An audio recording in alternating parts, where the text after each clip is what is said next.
What's going on, guys? Welcome back to the channel. Welcome if it's your first time here. You know, the last several years has been very stressful. We had the COVID pandemic, we've had the vaccination, we've had wars and rumors of wars, we've had a completely incompetent federal government, we've had lots of things happen over the last few years, and a lot of people are wondering what 2024 is going to bring. They're hoping that, you know, something's going to change, that we will elect someone in November, and they will go in 2025 and fix everything. And even if that is the case, you know, if we did have a legitimate election and everyone goes out and votes and we put in, you know, a better president and they get to work on trying to fix these things, we still have all of 2024 to go until we get to that point. And you know, I don't think personally that someone's going to get elected legitimately that's going to fix really anything, but that's just my personal opinion. But even if they do, we still have lots of time to go before that actually happens. And many things can happen over the next 12 months. And, you know, trying to predict the future, people think that it's kind of difficult, but it really isn't. If you look at it through logical eyes and look at it with actually doing some research into what's been going on, you can easily see that what's been going on will continue to go on, but will get worse. And there may be a few, you know, black swans thrown in there, like maybe cyber attacks or something like that, or even a new pandemic. But guys, like I said, if you look at what's been going on, it's easy to see that the same things are going to keep continuing on through the next year, and even past that, I think, in my opinion. Like spending. Right now, we are at over $34 trillion officially in the national debt. And it seems like they can't spend fast enough. They keep spending as quickly as they can possibly print and spend and borrow, spend and print and spend. And it is absolutely ridiculous when you look at those figures. They're not trying to balance the budget. They're not trying to do anything with the budget whatsoever besides spend. And it's easy to see that's going to continue. And it's going to affect everyone through inflation. They spend and the people pay through inflation and more taxation. Actually, inflation is a form of taxation. And that's going to definitely continue. They're on a spending spree and it's not going to stop anytime soon.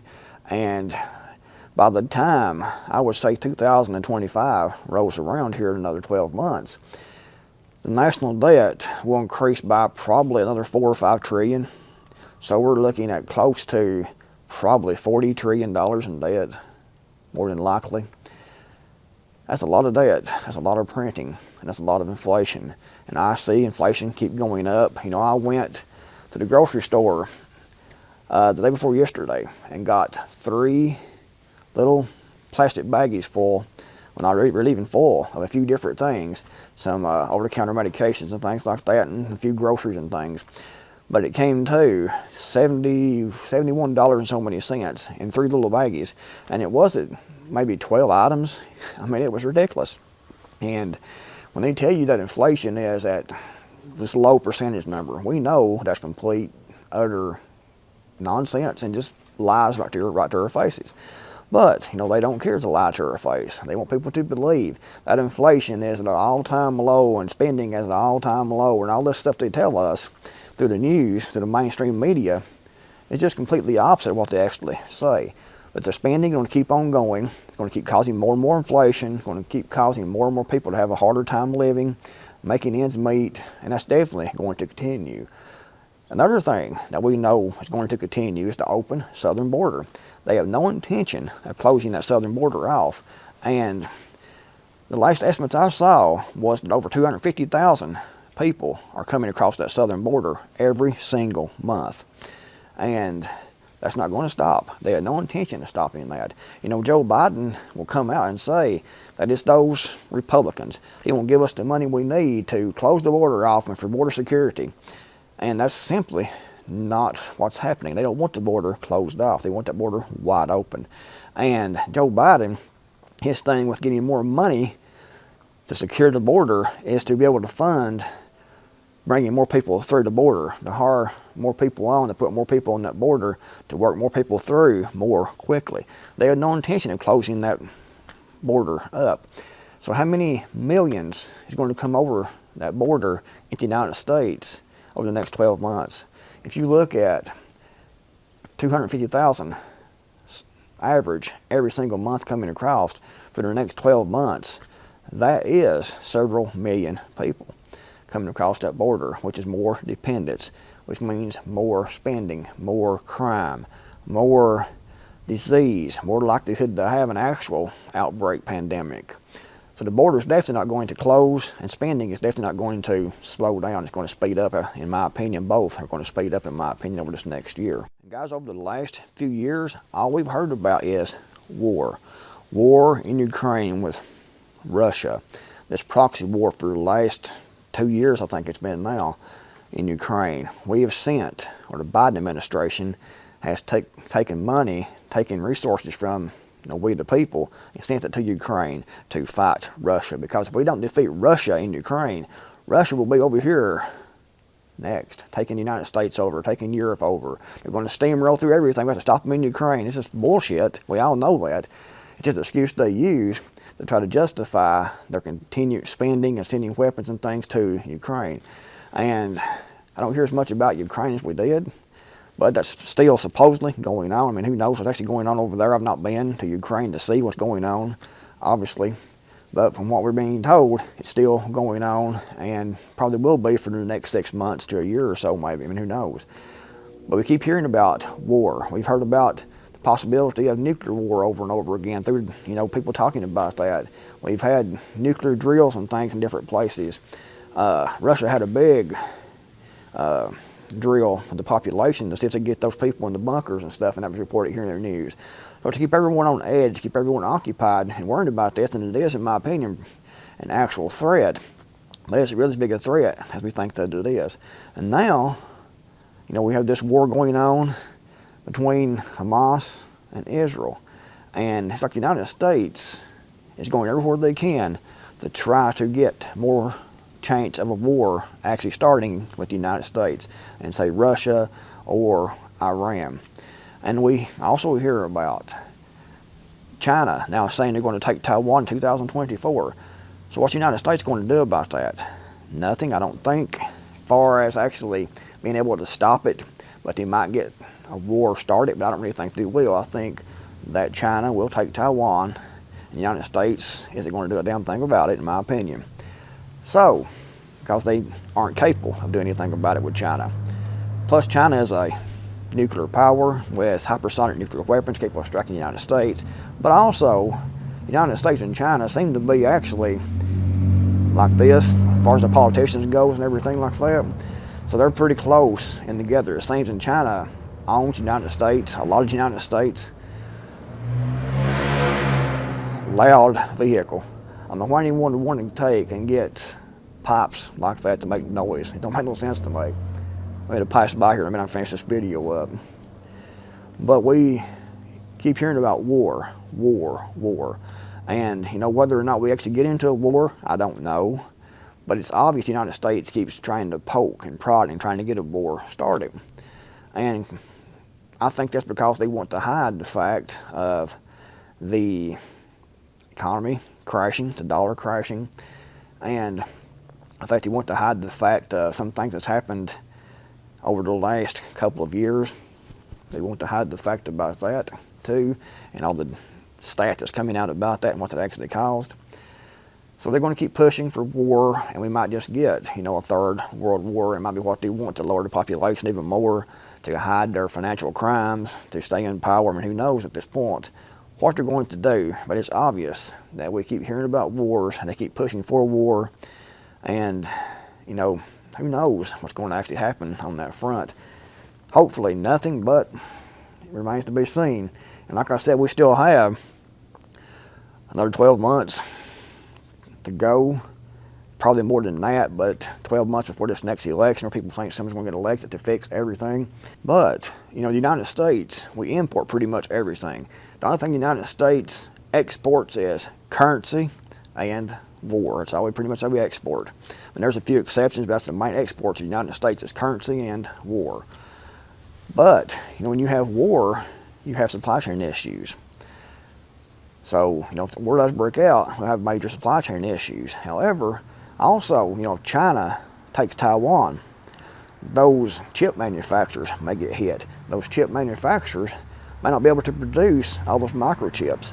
And 90% from the last I read, the last stats I read, 90% of those chips that we use every day, like in this camera right here, this DJI Action 4, the cell phone, you know, the computers, the power infrastructure, you know, pretty much everything uses microchips.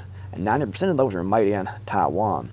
And if Taiwan does invade, or China does invade Taiwan, then more than likely some of those chip factories are going to be damaged, going to be shut down, not going to be produced. That's going to put a lot of the world's microchip supply in utter jeopardy, in my opinion. And you might say, well, who cares about, you know, we can do it without a cell phone, we did before. It's not just a cell phone, just pretty much everything runs through those microchips. Everything electronic, everything in the computers, internet, or electrical grid, everything uses those microchips. And when you can't get those and things break down, everything else breaks down. So even if the United States doesn't go to the aid of Taiwan to try to stop China, we're still more than likely to have, you know, that severe chip shortage, and plus a lot of other things actually too. Because the United States may try to sanction China, and everything we get pretty much is from China. So if we cut off all of China's exports and imports to here, we pretty much got nothing. So we could see definitely some deep supply chain issues, and especially with those microchips and everything that's going to affect here in the United States and actually around the world. You know, it doesn't make any sense to me why countries would put the manufacturing of something like microchips, something that's so important to modern day life and to keep everything going, why we would put all of our eggs in one basket, so to speak, right there in Taiwan, right beside China. It's like they were just asking for something to happen, you know. But we're definitely going to see, if that happens, some supply chain issues with those microchips, and then we're going to see issues with things like these cameras, phones, vehicles, everything that uses microchips is going to be down and out for the count. Plus, like I said, you know, if they try to sanction China, that's not going to work out very well. I mean, you think about that. So that's definitely not a good thing. We have Kim Jong-un in North Korea. He's been testing more weapons, more advanced missile systems. So, I mean, it's just like everything is just waiting to spark off. It's like we have really dry tinder and someone is throwing matches around it. See if they can get it to light. It is a dangerous situation to be in, guys, and like I said, it will continue through 2024. And guys, then we also have, you know, racial tensions. And it is worse now, racial relations is, than it's been since I can remember. Before Barack Hussein Obama got into office for 8 years, it wasn't too bad. You know, people got along, seemed like a lot better. You didn't hear all this racist propaganda coming out and things. They wouldn't all the Black Lives Matter and all the hate. It seemed like it was pretty much behind us. But then Obama, you know, there's always exceptions, you know, on both sides. Then Obama got in, and it just, like someone threw a match down, like I was talking about a minute ago on that dry tinder, and started that right up. And we had the race relations just went down the dumps, you know, recently. And we have the President of the United States standing up nationwide on mainstream television talking about white supremacy being the most dangerous thing to our democracy and our freedoms and our everything, pretty much. It's these evil white people that's the most dangerous thing to our democracy. And I talk to white people every day, and I've not talked to a racist person who actually hates someone else because of the color of their skin in years, actually. No one actually cares. And I see most of the racism I see is against the white people. And I know people are going to be like, that's not true, but it is true. I mean, look at what's going on. Look around. And it's going to continue to get worse and worse. And we also have all those people coming across, you know, the southern border. And all those people are coming from Venezuela and South America, but they're also coming from places like China, Iran, everywhere. It was like 70, I think 74 different countries, maybe it was. Best I remember, it's hard to remember all these stats in my head when I'm talking to this camera. But just pretty much everything coming across the border and everyone. And most of those people aren't white. And they have no intention of assimilating the United States, or at least the vast majority don't, in my opinion. And we have the president, we have the news media pushing this anti-white rhetoric, and these people coming across, even if they don't have any hate, any ill will, any racism against white people, when they come here, hearing all that constantly, they're going to say, these white people are evil. I mean, here is the president, the mainstream media telling us every day these white people are evil, and they want to rid the world of anyone of color. And it's going to bring more and more anger. So you have all these people coming through, it's going to be getting fed the same racial hate against white people. They can't end well. That can't end well, in my opinion, at all, guys. And guys, we've also been hearing a lot about cyber attacks. It's been in the news a lot lately. It's been in the mainstream media. There's made movies about this. It's like predictive programming. Actually, the Working on the Forum had an exercise a couple of years ago called Cyber Polygon. It was all about, that cyber attack that brings down the power grid, brings down banking, brings down pretty much everything. And that will allow these globalists to come in and put their system in place. That's the plan, in my opinion.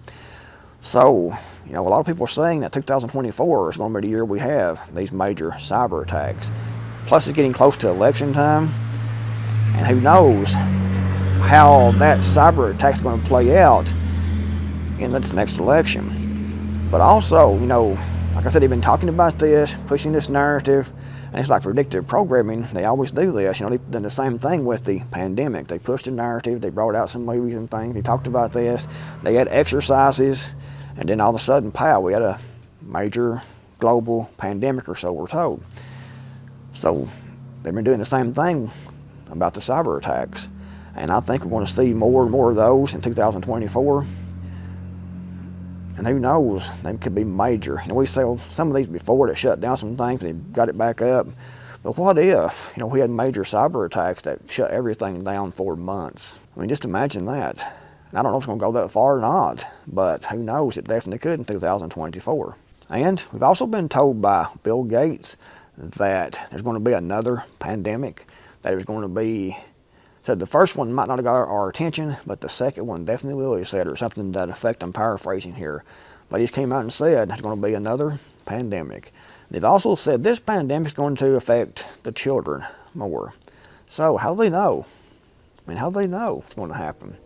And this definitely could happen in 2024. Like I said, I can't predict the future, but we can tell by what they say, what they do, what's happened in the past. And who knows, we may get these massive cyber attacks. We may get this second pandemic. It's going to get everyone's attention, according to Bill Gates. All in 2024, I mean, who knows at this point. But we're definitely going to see the globalist, the climate cult, the World Economic Forum, which is all pretty much the same groups, keep pushing their zero carbon agenda. And we know what that's going to bring. If they get everything they want, it's going to be mass death, because you can't cut out, fossil fuels, fertilizer and things like that, block the sun out and everything, like I've read that they are trying to do, and already are doing, in my opinion, trying to block the sun out. It's out right now, but it's always got a haze of clouds over now.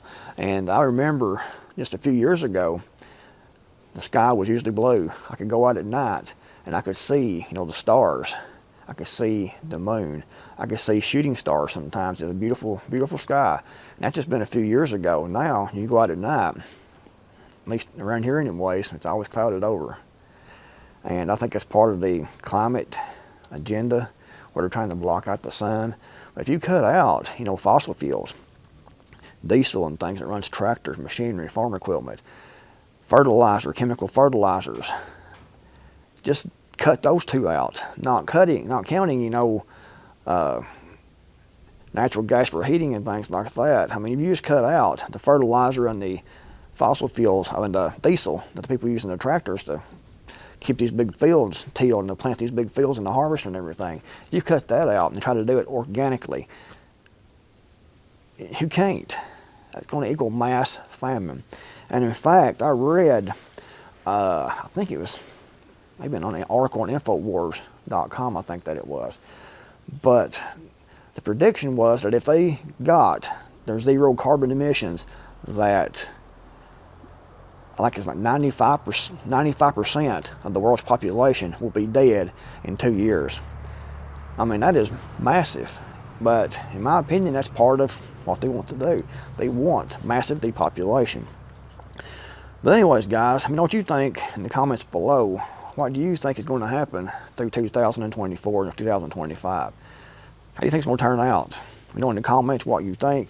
And if you haven't subscribed yet, be sure to do that right now and turn notifications so you'll be notified each time I upload a brand new video, because I upload here several times per week. If you don't subscribe and turn notifications on, then you won't get notified. You might miss out on one of my videos. So be sure to subscribe and turn notifications on.